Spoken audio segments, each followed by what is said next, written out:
July 4th, the Loam Ranger posted a video on how to corner stupid fast. And shortly after they posted it, my wife found it and watched it. Now she knows that I consider myself to be a below average descender and bike handler on the mountain bike, so she thought she would share it with me. Now to be honest, it did take her a couple times of telling me to watch it before I actually did. I was impressed with the information the video had and decided I should try and put it into practice. So, after watching the video a couple times, I went to one of the local beginner trails and I rode the 2-mile lap multiple times with the goal of decreasing lap time while maintaining my power. The day after I did the repeats on the beginner trail, I went to one of the local trails that I ride all the time and decided to try it on that trail.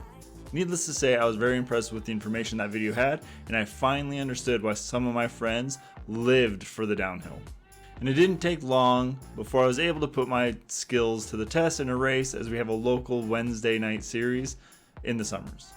And up to this point this year, I had maintained top 20 on the day and I hadn't broken into the top 15 yet. Unfortunately, this Wednesday night race was a focus on my weaknesses.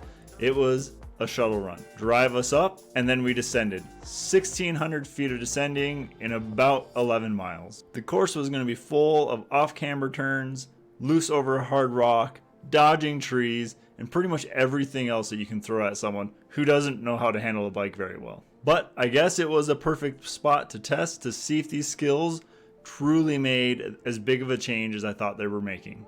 So, getting to the bottom, wrapping up the finish line, realized I was 10th on the day. A day where I should not have been good at all. A day where I was hoping for maybe top 30. I was 10th. All the proof I needed to say that these skills truly were life-changing on the bike. So one of the biggest things that they mention in this video is leaning your bike. And I can confirm that leaning the bike makes huge differences. I tried to replicate my previous pre-Loam Ranger style riding as well as my newer style. And as you can see, my previous style only allowed me about 70 degrees of lean.